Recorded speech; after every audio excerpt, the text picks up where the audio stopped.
welcome back to another videos.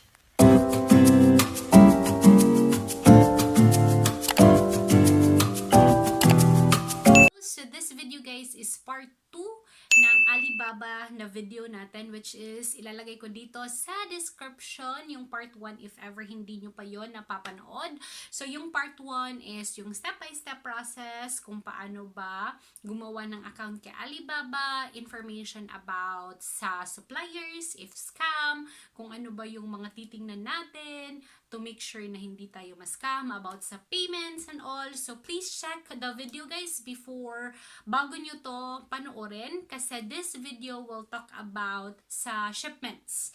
So once na nakapag-order ka na, nakapag-place ka na ng order, is i-ask ka about sa if you want na paano mo ba ipapaship yung item mo, through sea cargo or through air. Before anything else guys, if hindi ka pa nakasubscribe sa channel ko, don't forget to subscribe and click the notification bell para updated ka if may bago akong videos katulad nito.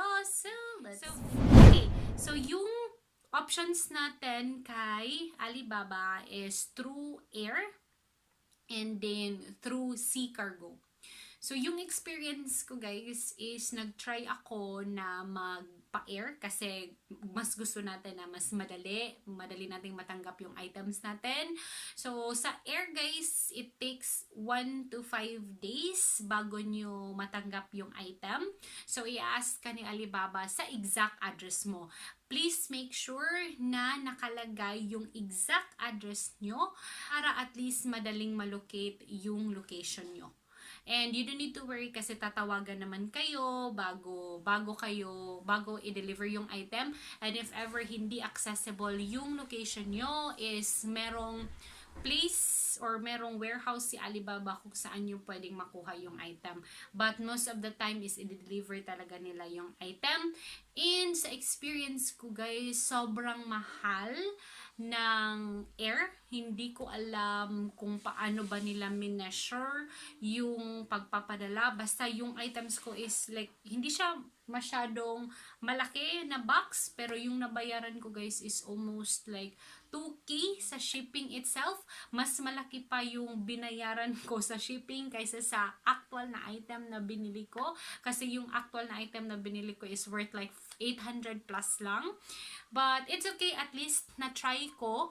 And then, at least alam ko na kung ano ba yung magandang gawin or ano ba yung mga next na gagawin ko if ever next time is mag-order ako kay Alibaba. So, nakapag-join ako guys ng mga groups sa Facebook. So, pwede din kayong mag-join guys para at least may idea kayo. Marami kayong hanap sa Facebook, pwede nyong ma-search yung mga Alibaba groups. Yung mga questions, pwede kayong makapag-ask doon. This video is, isi-share ko din yung experience ko about sea cargo. So, yung sea cargo guys, yung gagawin sa sea cargo is mag-a-assist supplier mo ng address kung saan nila ipapadala yung item. So, yung ibibigay mo guys na address is yung sa cargo na pinili mo. Dito sa Philippines guys, meron lang akong dalawang cargo na nahanap. And ipa-flash ko dito sa screen. So, yung first na cargo guys is si Luna Enterprise. So, yan. Meron din si Luna Enterprise na Facebook guys. Pwede nyo silang ma-ask sa address nila and then kung paano din nila i-compute yung cargo. Pero yung alam ko guys is per cubic meter.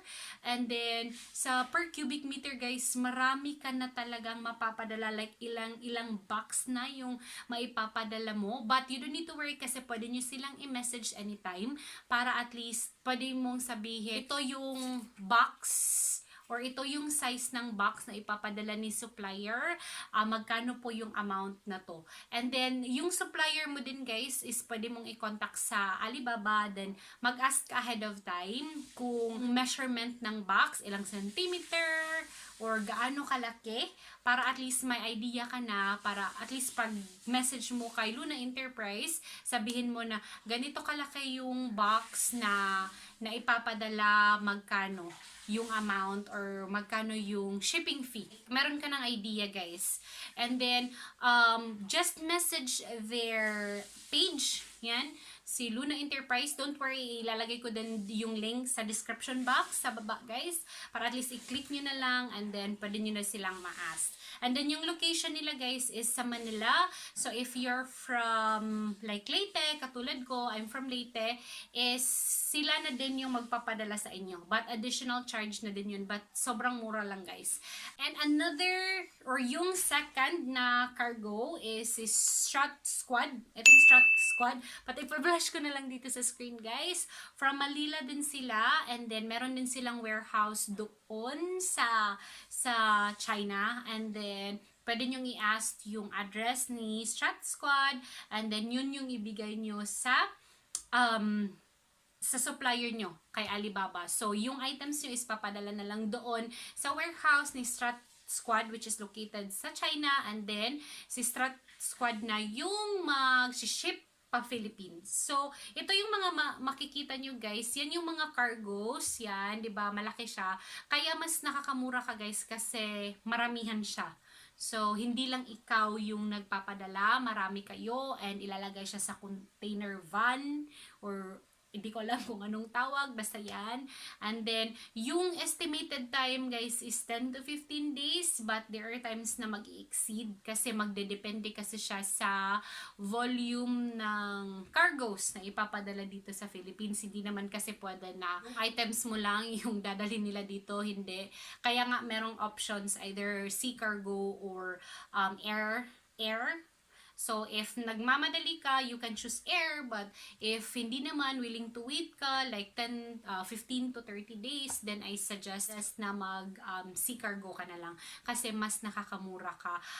Aside sa mura na yung nakuha mo na supplier, mura na yung nakuha mo na amount kay supplier, makakamura ka din sa shipping fee. So, yan yung dalawang option or yan yung dalawang sea cargo na courier na masasuggest ko sa inyo kasi na-try ko na sila and sobrang 100% legit nila and any questions pwede nyo silang ma-ask, sasagutin nila and then if ever naghahanap ka talaga ng mga mura na supply na gusto mo talagang itinda sa online shops mo, I highly suggest na Alibaba, guys, kasi lahat naman, I think, lahat ng mga business owners is sa Alibaba din sila naghahanap ng mga suppliers kasi mas nakakamura talaga sila. And then, kaya mas mura na natin nakukuha dito kasi bulto-bulto or bulk orders yung ginagawa nila. And ang nakagandahan kay Alibaba, guys, is pwede silang magpa-customize. So, if ikaw, meron kang brand or meron kang items na gustong i-sell and gusto mong ipa-customize under your name or under like logo mo yung gagamitin, pwede nyo talagang i-reach out yung supplier nyo. Kasi merong, yung experience ko is merong tumawag sa akin, nag-set kami ng time and nag-set ako ng mga gusto kong ipagawa sa items ko or sa brand ko. So, si supplier na, guys, yung gagawa nun lahat. And then, isi-send nila if okay ba sa inyo, ganito, ganyan. So, yan.